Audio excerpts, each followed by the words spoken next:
Hi, welcome explorers. My name is Zia. I'm with the Balboa Park Cultural Partnership, and we're happy to have you join us today for this virtual explorer experience. Makeda Dread Cheatom, founder and executive director of the WorldBeat Cultural Center in Balboa Park, will be joining us today for an exclusive talk.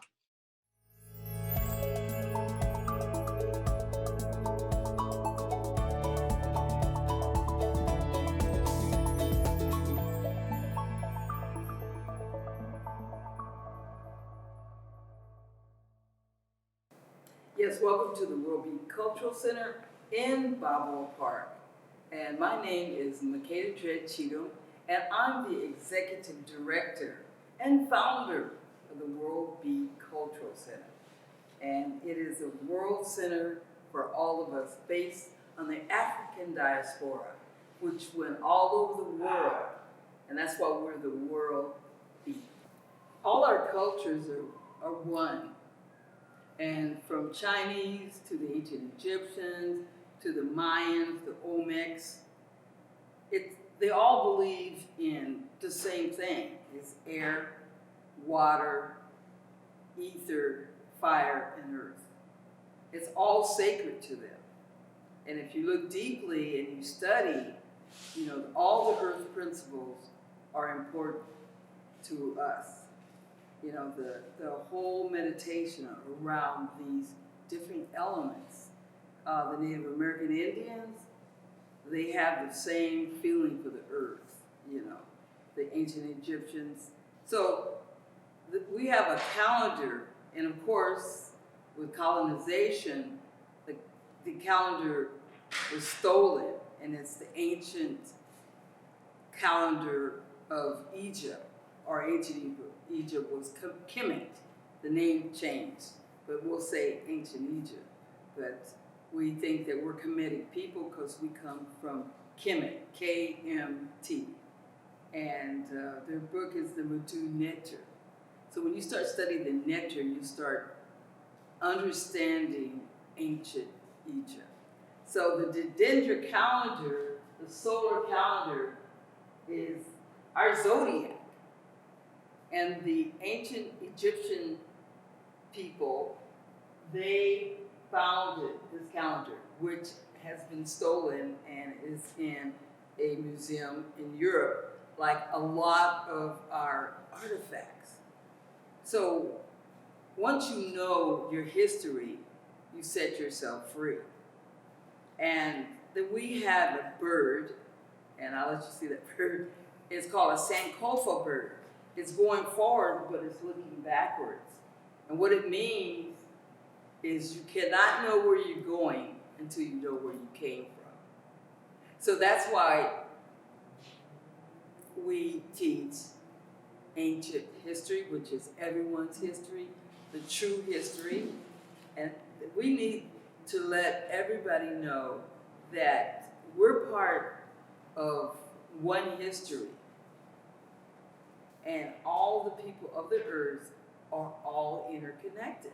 We know that now with people getting their DNA checked. They think, my mother is actually some 25th Nigerian or part Irish. You can be dark as me and you can have Irish.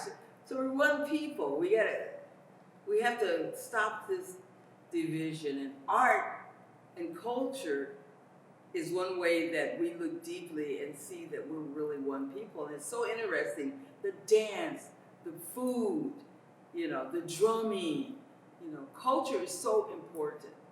And we should teach that. We don't teach true culture.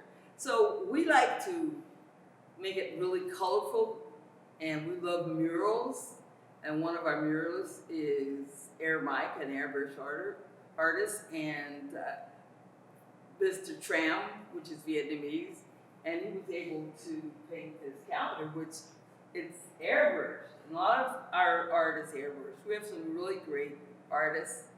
So these guys are so incredible in capturing the true essence of history through art.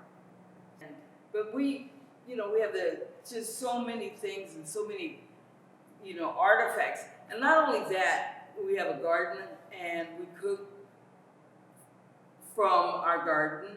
So like if you're Mexican, we have a kind of themed garden with cilantro and different cactuses, and to eat with Nepalis, and just to have that. And then for if you're African American, you have collard greens, you have black-eyed peas, and it's just anthropology through eating, through art. We have heirloom seeds, and we got a membership drive coming, and we're going to give away heirloom seeds from Baker Creek that sponsors us, sponsors our garden, and non-GMO, and that's what we try to teach people and children in our garden, because we have to teach them how to eat. When they go to the garden, they want to eat everything, but if you try to put these greens on their table, they probably wouldn't eat it. But if they're growing their food, they want to eat it. So it's really important to get them out and get them in growing their food. So a lot of people live in apartments. So what we do is we let them learn about the garden, worms that they were scared of worms, and then they got really, look, I can hold the worms, And we tell what the worms, how good they are for the soil. And also we teach them birding, urban birding. So they can appreciate the birds and what cycle that the birds are contribute to the garden. So, and then with binoculars and all that, we get them into bird watching. And that's so important to kids that live in the city. So, like I said, we have a cafe, and we cook from our garden. And it's so important to eat organic food. And it's so important to grow your own. And you build your immune system when you eat organic, fresh food. You are what you eat, and you become what you think. So that's why that garden is turning into a meditation, healing garden. So we're going to have two gardens. We're going to have one for education and one for healing. So with the pandemic, we see that people are really stressed. So you will be able to come and talk to a therapist, you can get Reiki, you'll be able to meditate, you'll be able to just be in the healing garden and away from noise pollution. And so when you go in the garden, we're doing a whole research on plants intelligence and plants playing music. So you'll be able to sit in the gazebo and hear that plant playing music. Man, you got to know your herbs. We're going to have an herb class too. Elderberry, some of these things that heal the system. We even got cat's claw growing. Cat's claw, because we have an ethnobotany salad. So you'll be able to eat these healing plants and know these weeds that heal. Like stinging nettle is an incredible herb. And it's just growing out there. So we're teaching the kids and adults to look at the weeds that heal. Dandelion, that's a weed, it heals. And to know these different things and in emergencies. So we're building a wholesome center. We built that actually, that people come together as one.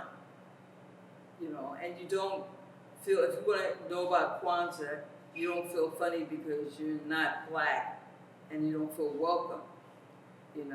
Everyone's welcome. The first day of Kwanzaa is emotion. That's unity. And that's what we're building here at the WorldBeat Center, unity. And our nation needs unity at this time. But we're a young nation. In Europe, they got buildings as older than our nation. So we're learning, we're healing from racial injustice, and we're healing from suppression against women. So, we have a woman vice president at this time, and she happened to be black and from Indian descent. So we're all proud when we see a woman out there for us. I mean, I'm a woman, so I come from a woman, so my mother. So it's so important that we're recognized as women, and close the door to oppression. Of, just long as there's division, there's going to be misunderstandings.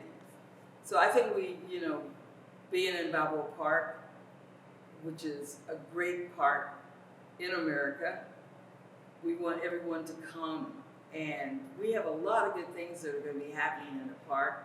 We're going to have a whole cultural section in Balboa Park that we're working on for inclusion of everyone.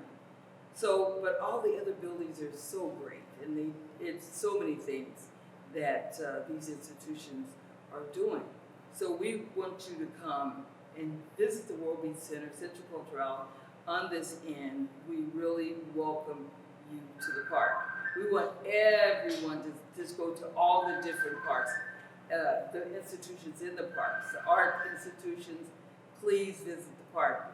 WorldBeat Center is unique because it's all of us. It's all of us together, and it's all about all cultures, and especially the African culture and the African diaspora. We're getting ready for Black History Month, and a lot of our history has not been told. One of the greatest pieces by Weldon May, which is the artist of this painting, it's Hidden Figures. And there were Black women working at NASA going through so much discrimination, and you might have seen the movie Hidden Figures. And they were part of breaking the code, sending the code to send the rocket to the moon. So years later, the movie came out. And that's the way it is with a lot of our culture. Once we see the truth, and our youth sees the truth, black, white, red, and yellow, what great people we are. And we can feel good about ourselves. Martin Luther King, he said, and he taught us, I am somebody. James Brown taught us, I'm Black and I'm proud. So when we know that we're great scientists, we have incredible great scientists, and that is going to be our lecture in February for Black History and Future Month. And we're starting out with first meditation course, a meditation course, because we got all that hurt and racism has really hurt our health and our mental ability to feel joy and happiness. And we've been in suffering for so long. So we got a great course for Black History Month for about 3 days that we're offering with a scholarship. And then we're going to move into Black scientists of America. And then we're going to do music, Black music, and what it contributes to America. But every day is Black History Day, just like every day is Kwanzaa, and every day is Earth Day. You know what I'm saying? So we have to practice that every day and keep learning. And Black History Month is very important to the WorldBeat Cultural Center, just like Martin Luther King Day. We celebrated our 31st, I believe, Martin Luther King Day. That's how long we've been doing Martin Luther King Day. And Kwanzaa, and Bob Marley Day. You start seeing, wow, Earth Day. Got so many years doing that. So it's up to everyone to keep this movement going for our nation. And it's going to be the young and the youth and the elders that pass on this knowledge to our youth. And we want to do it in art, in paintings, in our plants outside, playing music, eating good food. All that's art. And all that's science. And everyone's a scientist. And we do science every day. See, in our indigenous countries, we don't separate science and art, and song. Where you're in the fields, you're pulling together and you're saying, same thing about, that's where all our spirituals came from. The fields, let my people go. You're in the fields, you're picking cotton, or even you're free, you're in Kenya, and you're speaking Swahili as you work, Harambe, Harambe. That means let's pull together as a people. And that's what I'm saying right now in America. It's a Harambe moment. It's unity. We got to pull together, Harambe. And we won't have unity unless we pull together. And we got to support our artists. We got to support our musicians. We got to support our local farmers. Farmers markets were like incredible. They were the place to go. Right now, the farmers are in a lot of trouble. And our farmers markets are so small. And none of the farmers are, local farmers are really at the farmers market like they used to be. So we have to go out and support our places that we used to go to, like People's Foods, all those different places. Everybody's online, and there's some people that are very rich right now that own online business. So support your local, museums, your local coffee shops, your local stores. They really need you. What we combined at the WorldBeat Center is African art and Afrofuturism. Afrofuturism got really popular after Black Panther.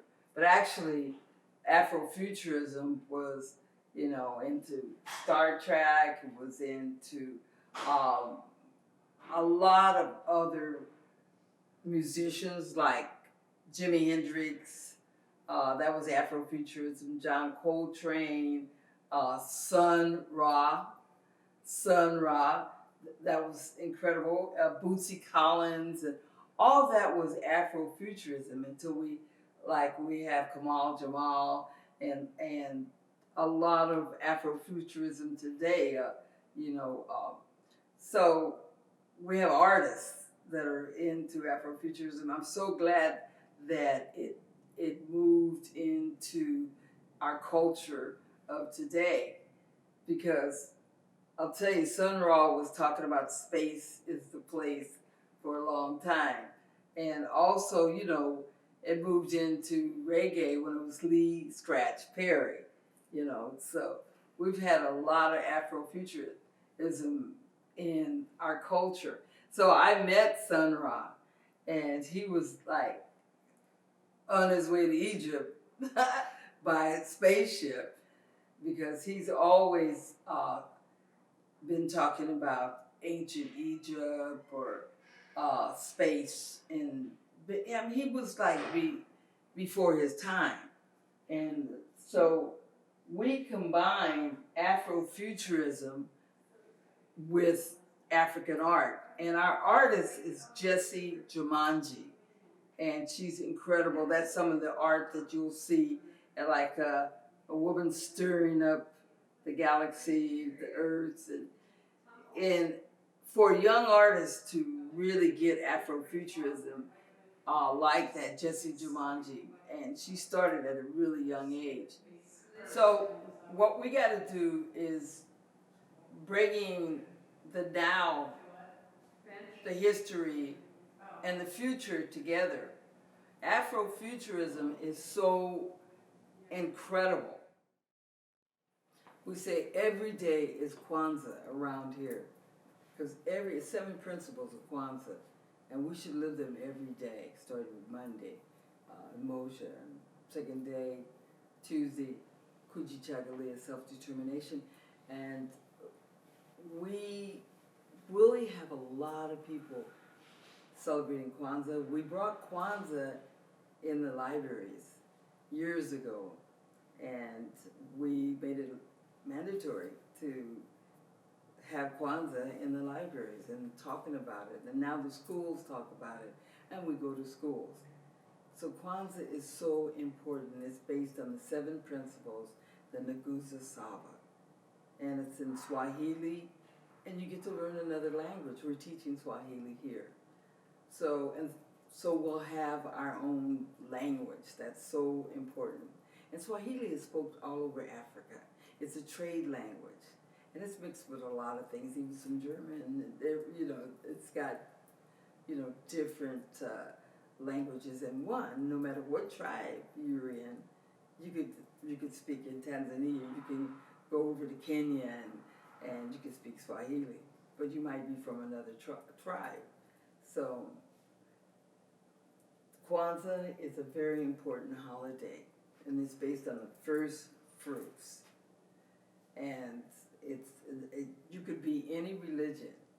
You could be any religion. It's not about religion. It's about culture, family, and celebration, and the good. And you celebrate the good. And you have to know what day of Kwanzaa it is. The greeting is Habari Gani. That means, what's the news? And the news is that day of Kwanzaa. Emoja is Sante. Sante means thank you. So when someone comes up and says Habari Gani, you say Kujichagulia. That's the second day of Kwanzaa. It's the second day. So you have to know that. And closing out Kwanzaa, you do 7 harambes, and that means let's pull together. And it goes, you're putting your fist up like this, and then you go, Harambe.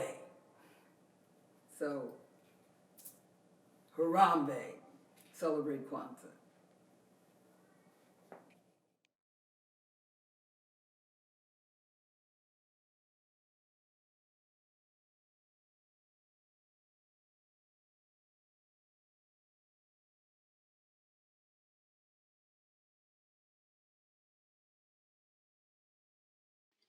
Hi, Makeda. How are you? Perfect. Good to hear. And we already have some questions that came in while the video was playing. And I see that you're at the WorldBeat Center right now, too. That's it. We still have our Kwanzaa exhibit up. So always like to carry it over. The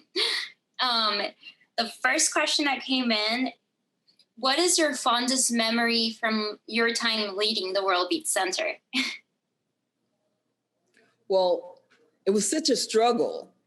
And I really didn't realize that I was doing the WorldBeat Center because I've always, Africans in this diaspora are so used to struggling. I come from the ghetto, community, so I'm so used to struggling all the time. And then one day, I looked up and I saw all the kids of all colors playing. I saw the African dance troupe. I saw taiko drumming. It was Earth Day. And I saw everything that I dreamed of. And I went, oh my God, it's here. And it was Dr. King. I think it was his holiday. It was Dr. King's Day, and it was his dream. I couldn't believe it. I had not noticed that all this was happening. And so that was I'll never forget that. All people together as one nation, America, so beautiful. Someone here said, you're an inspiration, Makeda. I live on your love. You're my inspiration. That's why I serve you. I'm a public servant. I'm here to serve you and your children and your children's children to make sure the world is a better place. And thank you. I live on your love. Thank you so much. I appreciate you. some of us don't know a lot about the history of the WorldBeat Center, how it was developed, or some of the stages. What was it like? Ooh. You know, I owned the first vegetarian restaurant in San Diego. And I think a lot of people know that. It was called The Prophet. And, you know, I was in my 20s. You know, we're doing Dr. Ann Wigmore. We brought wheatgrass here and Birkenstock. I wish I would have kept it. I would have had a Birkenstock store. But at that time, you were in, you know, and that was easy because a lot of people. But when I got to the WorldBeat Center, you know, doing that, the nonprofit, nobody, you know, was like, oh no, that place is too big. We're not doing it. There's no bathrooms. It was just a shell, and it was a water tower. And, you know, I came up against just, you know, a lot of opposition, you know, being, of culture.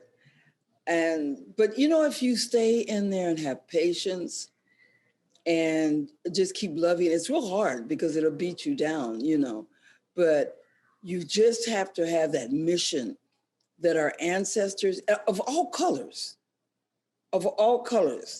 you know, I mean, everybody struggled in this country and everybody struggled in the world. And I modeled myself, and I said, if the Jews can make a desert bloom, I can make this little WorldBeat Center bloom, you know, because, you know, the self-determination, that's Kuji Chagalia on Kwanzaa. You have to have self-determination. And it was very hard. And now, you know, people recognize what I was trying to do, heal music through art and culture and food and bring us together as one. And in Jamaica, they say, out of many, one. Also, another question here. Well, also a comment. Thank you for teaching children about where food comes from. Well, you know, we have classes. And, wow, that's a good question. It's like somebody knows me. And we have a solar oven out there for the kids. Kids are very important to me. Your kids, I'm here. That's what I'm here for. They are incredible. Our children are so incredible. So when they're in an environment, you know, they never know here, they never have a problem with color. They don't even know. You know, that's something that is taught. They have no idea. And they're working out in the garden. And it's amazing because they see the plant and they want to eat them. They want to eat the green plant. So that's so important that we plant food. At first they were scared of worms, you know, and I put the worm, then they showed me, look, I'm not scared anymore. And June bugs come through and they were fine. And I go, that's an Egyptian scarab. And they go, look, I saw the scarab, you know. So, but, you know, just teaching them to be outdoors is so important. And that's what we have a lot of. I can't wait. You know, on Mondays, we do have children outdoor. I think it's around 1:00. And it's just, you know, they distance and they dance. And we got to keep them active. You know, that's our future. And that's what we're here for. You know, I don't like them hearing all the bad things, you know, that they see, you know, on TV. We got to bring love with them. And I'm concerned. I'm very concerned with them, you know, right now, you know, staying in and let's get them outside. The more we go outside. So now my new thing is having plants play music. I got a National Science Foundation Award. And I'm with Cornell Lab of Ornithology and Birding. So I teach them to look at birds and birding and urban birding. And then also gardening and being out and in the garden and being out in nature. We used to be in nature more, but these kids are, you know, more, you know, on the internet, on the computers, and that's good for certain, but they got to touch the earth, you know, so we got to figure ways, you know, and bring them to the park. And I've got all kinds of programs that are going to work with the kids. I'm sorry I took too long on that question, but they're so important to me, and I'm very concerned right now. A question about the plant music series. This is the Noise Project? Yes, it's noise pollution. Was that, how did they, that was pretty good. Yeah, it's noise pollution. And at first I didn't understand, I had a grant through Cornell. I've been with Cornell and, 3 years with the National Science Foundation. And the rest was with Cornell University in Ithaca. And I have to go there sometimes in the snow, and I don't, I'm not a snowbird. So, there's, when it was noise in the city, I know air pollution, but noise pollution is something that we get used to. The cars are going on, the plane goes over. So I was like, it's only 4 co-PIs. I'm a co-PI researcher on this project. And I was like, what am I gonna do with this? Because each co-PI, they're all over the United States and I'm in California, you can tell I'm really Californian. I grew up in California. And so, in California, I learned to meditate. I was meditating at 19. Very lucky coming from the community. And I think if I didn't do yoga and meditation, it would have been very difficult for me in the community that I grew up. So my project on noise pollution was to wellness and meditation and being outdoors in nature. I found this project, I went into plants that play music. I didn't know how to break that to you. Yes, I'm working, my studies is plants playing music and trees. And I'm gonna have a plant concert soon. Well, you can go on YouTube and you can see some of our plants playing music. So that's my answer to noise pollution. And then it took me years of research to realize that the noise is in our heads. Because I started studying Shinrin Reiku, the Japanese forest bathing. And they could be in a noisy place and it wouldn't even bother them. It's just a lot of different people. And I'm going, wait, I want to go out in the woods, be alone. But I realized that the noise is in your head. So with certain breathing techniques and being out in nature, transcending the noise that are in your head, go inside and really take a look at what's going on, because we're in noise. We have to be in noise. Some people sleep with the TV on. I ask the kids, and they go, yeah, I sleep with the TV on, or even our phone and all these stuff. But really, taking the time, and your breath is your vehicle to go into all those different 4 consciousnesses, these waves, till you can just relax. And then I realized that people could, right now with the pandemic, people have a hard time sleeping. And with these breathing techniques and, going to bed at a certain time, you're able to sleep. And so with the plants playing music, like the lavender plant, if you put lavender on your pillow, the oil and sachets, you're able to sleep better or rest, calm down. But what about the lavender plant playing music to you? So it emits out these, it's like biofeedback, but now it's neurobiology. So I never thought I would be working with science. So that's my research in noise pollution. So I want you to come and hear our plants playing music. We got Jamie Shadowlight. She's a violinist and she's playing to the plants. And we're going to debut this whole concert really soon. And it'll be online. It'll be online for Black History Month too, because we're celebrating George Washington Carver, and he did wonders. He talked to plants and everything. So the composition that our musicians composed is called Plant Whispers.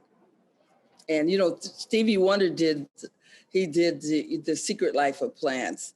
And so we're hoping, crossing my finger, to get Stevie Wonder to play with the San Diego Symphony with plants. That's my goal. I know somebody that knows Stevie, and I'm praying, you know.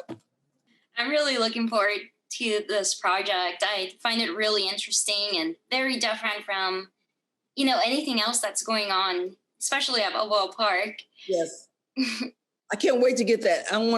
I wanna hear that big tree. What kind of tree is that? The sycamore, the big tree that is in the park up there with the fence. It's a fig tree, I think. Is it? Yes. I want to hear it playing music. I want to hear what it sounds like. You know. The Moreton Bay fig tree, I believe. Yes. Yes. And here's another comment with a question. You showed some beautiful artwork. Do you always have artwork on display there? Yes, we do. Yes, we do. It's very, incredible. So, and we got a good artist too. And his name, he's Wilner. I think he's really one of my favorite artists too. So, and we're going to be showing the Black scientists, some scientists that you wouldn't believe that invented some of the everyday things that we use, like the blood transfusion machine. And that, I think his name was Drew, and Dr. Drew, and he needed a blood transfusion. He was in a car accident, and at the nearest hospital, he went to the nearest hospital, and because he was Black, he wasn't allowed to get a blood transfusion. He died. And we've always had that story in our minds, in our community. But we're rising up because we're all standing by each other, and we're all gonna love heals, and everything that's in our basement consciousness, we're gonna water it with love, and we know that peace begins with us inside. And so when we go inside and love ourselves, because we got to love ourselves first and forgive ourselves, we're able to forgive other people and forgive the planet and know that everything is perfect. We're here to learn. All the negative things that I've learned in my life were actually really boost me to a higher consciousness, because you're going to have the negative and you're going to have the positive. And in the positive, there's negative, and in the negative, there's positive. But when you learn to transcend all those things and stay in the present moment, and that's the only moment, is the present.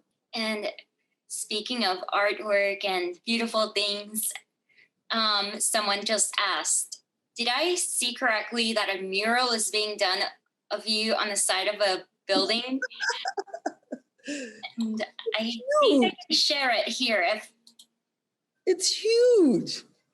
It's voted, I was voted to. Oh, thank you. Look how little I am besides that huge thing. Well, I was a DJ at 91X for 25 years. And also I used to do boat cruises and clubs. And it's nice to be honored while you're living,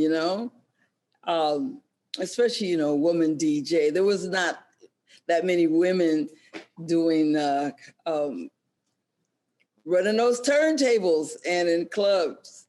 And so it was really fun. And Makeda, you bring so much of yourself to the WorldBeat Center. Is there a place that you have traveled that has particularly inspired you? I go so many places. I love New Zealand. I love the Maori people in the jungle. I love being in the Children of the Mist. That's a rainforest in New Zealand. I love Australia. I love the Aboriginal people. My home, I love Mexico too. Of course, I'm always in Mexico. I work with the Afro-Mexicans in Oaxaca, this is from Oaxaca, Ecuador. One of my favorite countries. I'm doing things in Ghana, and we're teaching Swahili here too, and we have a lot of we have a Kenyan here and Uganda, and so one of my favorite countries to hang out is Peru. I was in radio in Peru. I love Cusco. I love the Amazon jungle. Uh, and I spent a lot of time in Peru. I brought reggae to Peru. And then also I'm on 250 stations in South America. It's called Radio Reggae. And it's really fun. I'm really known in the Latinx countries. Someone asked, what is your DJ name? Do you have a DJ name? Makeda Dread. Makeda Dread. Or in Mexico, they call me Makeda Makosa, because my show is called Reggae Makosa. I'm on tonight at 102.5. I'm on Mexican radio. And will you tell us about your amazing earrings? Oh, they're Egyptian, somebody, thank you. Ancient Egypt, I really like ancient Egypt because it's a cradle of civilization, and we just really don't know enough about it. We call it Kemet. The Black people, we call it Kemet, and we are from that ancient civilization. The Greeks and the Romans, when they got on the throne, they changed the names, but we're Kemetic people. But all of us we're all one.